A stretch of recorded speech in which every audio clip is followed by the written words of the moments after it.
AP ప్రయోజనాలను కాపాడడానికి కలిసి పనిచేయాలని బీజేపీ, టీడీపీ, జనసేన నిర్ణయించాయి. ఈ దిశలోనే వచ్చే ఎన్నికల్లో కలిసి పోటీ చేయడానికి ఒప్పందం చేసుకున్నాయి.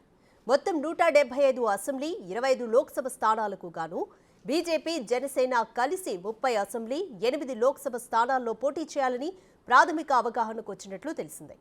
గురువారం రాత్రి అమిత్ షా, జేపీ నడ్డా, చంద్రబాబు నాయుడు, పవన్ కళ్యాణ్ల మధ్య జరిగిన సమావేశంలో ఈ దిశగానే చర్చలు జరిగినట్లు సమాచారం.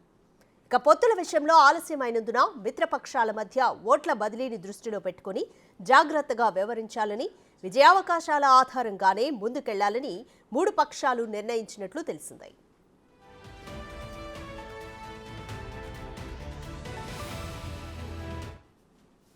ఈ చర్చలను ముందుకు తీసుకెళ్లడానికి 3 పార్టీల అగ్రనేతలు శుక్రవారం మరోసారి సమావేశం కావాలనుకున్నా అమిత్ షా, జేపీ నడ్డాలకున్న ముందస్తు కార్యక్రమాల వల్ల సాధ్యం కాలేదు. అందువల్ల ఇవాళ ఉదయం 11 గంటలకు సమావేశం కావాలని నిర్ణయించారు. ఈ సమావేశంలో మిగిలిన అన్ని అంశాలపై పూర్తి ఒప్పందం చేసుకునే అవకాశం ఉన్నట్లు సమాచారం. ఇప్పటివరకు పొత్తులపై 3 పార్టీల వారెవరూ అధికారికంగా ప్రకటించలేదు. ఇవాళ భేటీ అయిన తర్వాత దీనిపై అధికారిక ప్రకటన వెలువడే అవకాశం ఉన్నట్లు అంచనా వేస్తున్నారు.